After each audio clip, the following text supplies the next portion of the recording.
Assalamualaikum warahmatullahi wabarakatuh. Alhamdulillah wassalatu wassalamu ala rasulillah. Kali ini saya akan mencoba berbagi tentang R, sebuah aplikasi, sebuah software analisa data dan statistik, dan penggunaannya di biologi. Jadi penggunaan aplikasi atau software R di biologi. Pertama, apa itu R? R itu adalah sebuah software komputer untuk statistik dan analisa data. R atau R itu dalam pengucapan secara bahasa Inggris itu powerful, sangat kuat. Kelebihannya dengan yang lain, ada beberapa software yang cukup terkenal. Nah, R ini gratis, open source dan gratis. Dan tersedia banyak package yang memudahkan. Package itu kumpulan fungsi-fungsi yang sudah dikemas oleh orang dan banyak ininya. Misalnya orang membuatkan, ini fungsi bagaimana cara menghitung analisa data ini yang lebih mudah. Nah, itu tersedia banyak dan kita bisa menggunakannya. Jadi package ini banyak memudahkan kita menganalisa data tanpa perlu menghitungnya berdasarkan rumus matematikanya yang rumit, seperti misalnya penghitungan indeks non biner misalnya. Itu kan ada rumus matematikanya di belakangnya kan. Nah, tapi kalau dengan ada fungsi, cukup fungsinya keluar hasilnya, kita tanpa perlu mengetahui bagaimana perhitungan matematika di belakangnya. Jadi ada package itu seperti itu. Kemudian R itu berbasis script. Script itu tulisan yang diketikkan. Perintahnya itu kita perintahkan dalam bentuk tulisan, kita ketikkan. Kalau mau dianalogikan, kita ketikkan perintahnya cari rata-rata dari ini. Nah, itu dalam bentuk tulisan. Kalau aplikasi atau software yang berbasis klik, kan kalau ada yang gampang kita klik kan, masukkan datanya, klik ini, masukkan datanya, klik analisa yang mau dilakukan, klik analisa data yang yang diinginkan, muncul hasilnya. Itu berbasis klik. Nah, kalau berbasis script, berbasis perintah berupa tulisan, berupa komen, perintah tulisan, itu analisanya tercatat ya, karena bentuknya tulisan. Kalau klik itu kita tidak tahu kliknya apakah benar yang kita lakukan kliknya, dan kita tidak tahu lagi karena kita tidak merekam proses kliknya. Kalau berbentuk script, analisanya bisa kita telaah dan ulangi lagi. Kita bisa catat, kita simpan scriptnya, dan orang lain bisa memeriksa apakah yang kita lakukan benar. Dan itu trennya sekarang, penelitian jurnal-jurnal bereputasi itu banyak sekarang mensyaratkan scriptnya harus juga di-upload, sehingga orang lain atau reviewer bisa meriksa apakah analisanya sudah digunakan secara statistik yang benar. Ini R bisa di-download di sini, di R project.org. Itu ada bisa di-download, ada yang untuk Linux, ada untuk Macintosh, ada untuk Windows. Jadi banyak operating system yang bisa menggunakan R banyak. Nah, apa saja yang bisa dianalisis oleh R? Itu banyak sekali. Ini ada R task view, ada bidang-bidang yang bisa dikaji. Ada yang bidang matematika, statistik, Bayesian, chemistry, kimia, fisika, klinis, ekonometrik, ekonomi, analisis psikologi dan lingkungan, dan itu banyak sekali ya. Sampai hidrologi, machine learning, medical image analysis, filogenetik ini juga ada, farmakokinetik, tentang farmasi juga ada, psikometrik, psikologi ada juga, time series dan lain-lain. Itu banyak ya.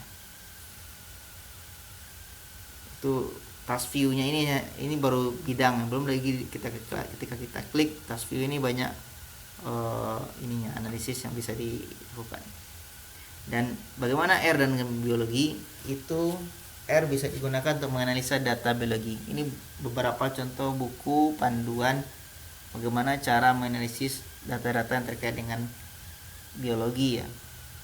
Jadi sangat populer sebenarnya di dunia internasional. R ini digunakan untuk menganalisis data biologi mulai dari ekologi hingga biosistematik ya, misalnya DNA. Ini juga ada website R for Biologist. Ini cukup bagus, bisa rekan-rekan semua tonton di sini, ambil ininya, tutorialnya untuk mempelajari R. Kalau mau ada training, ikut training pelatihan juga bisa ada di ini Cambridge, itu ada training untuk postgraduate ya, Introduction to R for Biologists. Jadi banyak sebenarnya universitas ternama itu memberikan training course di tentang R ini, karena R mendukung kita itu memahami analisa data dan berpikir analitik ya, logis. Analisanya itu kita pikirkan secara ini ya, bagaimana analitiknya. Kalau softwarenya hanya berbasis klik, diklik ini klik itu, ada kemungkinan prosesnya tidak begitu kita pahami bagaimana logika data dan bagaimana tampilan data kita, struktur data kita bisa saja tidak memahami. Tapi kalau menggunakan R, kita memahami struktur dan logika dalam analisis data kita, harus kita pahami, kalau enggak ya error. Untuk biologi kan banyak bidangnya. Yang pertama untuk biologi eksperimen, saya menggabungkan saja biologi eksperimen karena rata-rata penelitiannya, contohnya fisiologi hewan, fisiologi tumbuhan, itu ini ya, eksperimen itu biasanya kan ada rancangan acak lengkap atau rancangan acak kelompok, atau uji lanjut beda nyata, baik itu parametrik non parametrik, ini bisa semua dilakukan di R. Kalau untuk R dan ekologi itu bisa, ini ada sebuah jurnal yang merangkum berapa banyak package itu fungsi-fungsi yang disediakan untuk menganalisis data. Ini kalau untuk meta analisis ada 3.000, hampir 3.000 fungsi yang bisa digunakan untuk terkait dengan meta analisis. Di tes itu sangat banyak, tinggal kita pilih saja. Regression juga ini secara umum ya, meta analisis. Ada home range. Nah, home range itu banyak paket, ada sekitar ratusan juga ya package yang bisa digunakan untuk menghitung home range, tutupan cover, tutupan lahan, ada richness, kekayaan, NIS, okupansi, biomass, NDVI. Ini bisa dihitung menggunakan R. Di bioinformatika ada turunan dari R ini, ada biokonduktor. Basisnya pakai R, kemudian dikemas lagi menjadi, diberi nama biokonduktor. Ini bioinformatik ya, analisa data gen dan DNA. Contohnya penggunaan R di biologi, contohnya ini, penelitian saya ini tentang ekologi ya, itu ada 2 paper, saya gunakan R untuk analisa datanya. Secara sederhana apa yang mau saya kaji dari 2 paper itu, yang pertama saya mau melihat spasio-temporal toilet lokasi kotoran barang-barang. Yang saya tanyakan dalam penelitian, rumusan penelitian saya adalah di manakah toilet barang-barang. Itu terjawab, yaitu di persawahan yang ada memiliki pondok atau dangau, tapi tidak terlalu banyak jumlah pondoknya. Kemudian pertanyaan berikutnya, dari toilet barang-barang itu manakah yang sering dikunjungi, kemudian analisis datanya menggunakan R, dapat akhirnya toilet yang dekat sungai, yang jauh dari pemukiman, dan dekat sawah yang airnya dalam. Kemudian kapan toilet itu dikunjungi, setelah dianalisis datanya dapat pada fase vegetatif yang banyak kemas. Ini contoh analisa data di biologi yang bisa digunakan dengan R. Ini hasil grafiknya yang saya hasilkan dengan menggunakan R. Grafiknya warnanya biasa saja, tidak fancy, karena memang jurnalnya mensyaratkan seperti itu. Tapi ini informasinya sudah cukup lengkap. Kalau mau yang fancy itu bisa di R, itu bisa juga membuat grafik-grafik yang luar biasa bagusnya dengan menggunakan ada package namanya ggplot2. Itu kita bisa membuat berbagai macam grafik. Dan kelebihannya di R yang seperti saya jelaskan tadi, skripnya itu bisa dijalan ulang.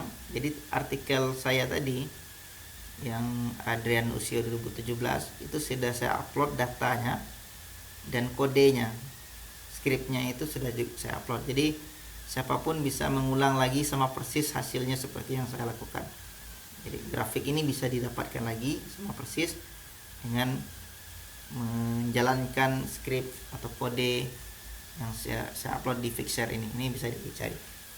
Jadi itu kelebihannya dengan R, data dan skripnya bisa kita simpan dan bisa kita bagikan, kita bisa ulang sama persis prosesnya. Dan proses tahapan-tahapan itu dari skrip orang lain kita bisa memodifnya. Ini saya dapat misalnya ada analisa data, ini penelitian kita mirip dengan orang itu tapi lokasinya berbeda atau jenisnya berbeda, maka kita bisa memodif skrip yang digunakan oleh orang itu. Karinanya, spesiesnya, ya tentu dengan ini ya, dengan sitasi yang kaidah ilmiah ya. Itu kita sitasi kalau kita menggunakan analisa data yang modifikasi dari penelitiannya si Anu misalnya. Itu bisa dilakukan. Baik, itu singkat tentang seperti apa R dengan biologi.